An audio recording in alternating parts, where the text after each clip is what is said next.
Assalamualaikum warahmatullahi wabarakatuh. Apa kabarnya teman-teman? Mudah-mudahan teman-teman semua yang ada di rumah tetap sehat ya, dan tetap semangat belajar di rumah. Hari ini belajar sama Bu Eka. Hari ini sebelum kita belajar, Bu Eka mau lihat teman-teman semangatnya teman-teman ya. Teman-teman ikutin gerakan Bu Eka ya. TKIT Al-Husna, berakhlak, berbakat, berani, taat, Allahu Akbar. Tuh, sudah semangat kan teman-teman? Nah, sebelum kita belajar atau sebelum kita menyimak video, kita berdoa dulu ya. Sikap berdoa. Doa sebelum belajar. Bismillahirrahmanirrahim. Rabbi zidni ilma warzuqni fahma. Ya Allah, tambahilah ilmuku dan berilah aku kefahaman. Amin. Sudah selesai berdoa, sekarang teman-teman simak ya videonya, yaitu kisah Nabi Ismail. Silahkan menonton teman-teman. Kisah Nabi Ismail alaihi salam. Hajar dan Nabi Ismail tinggal di padang pasir yang tandus, sunyi, dan terik matahari yang menyengat kulit. Tak ada seorang pun di sana kecuali mereka berdua. Setelah beberapa tahun Nabi Ibrahim meninggalkan anak dan istrinya itu, ia pun merasa rindu. Beberapa kali ia mengirim utusan untuk melihat keadaan anak dan istrinya itu. Dan ketika utusannya itu mengatakan anak dan istrinya dalam keadaan baik-baik saja, Nabi Ibrahim pun merasa lega. Ternyata kehidupan anak dan istrinya itu diberi serba kecukupan oleh Allah Subhanahu wa Ta'ala. Hajar dan Nabi Ismail dianggap sebagai pemilik dan pemimpin di Mekah karena mereka berdualah yang pertama kali tinggal di Mekah.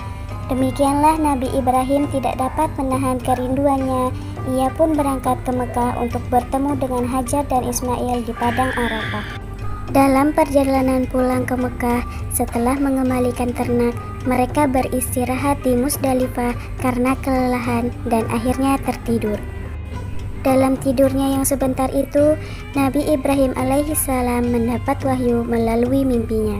Ia diperintahkan oleh Allah untuk menyembelih Ismail, anak kesayangannya itu harus dikorbankan sebagai bukti patuhnya Nabi Ibrahim kepada Tuhannya. Seketika itu, Nabi Ibrahim terkejut dan berdebar-debar. Tampak begitu beratnya ujian kali ini. Ia pun akhirnya menguatkan hati demi rasa cintanya yang lebih besar kepada Allah Subhanahu wa Ta'ala. Ia juga pada akhirnya memberitahukan mimpi itu pada Ismail. Wahai anakku Ismail, dalam mimpi aku diperintahkan oleh Allah untuk menyerahkanmu sebagai kurban, dan aku harus menyembelihmu.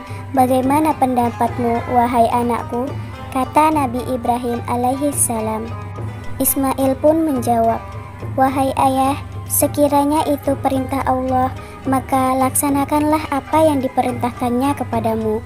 Aku akan tetap sabar dan ikhlas menerima cobaan ini. Dikisahkan, iblis mencoba merintangi perintah Allah kepada Nabi Ibrahim.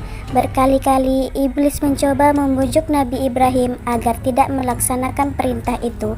Namun, Nabi Ibrahim tetap melaksanakan perintah Allah, dan godaan iblis yang begitu dahsyatnya tak akan mampu meruntuhkan ketaatan Nabi Ibrahim kepada Allah Subhanahu wa Ta'ala. Nabi Ibrahim membawa Ismail ke atas bukit.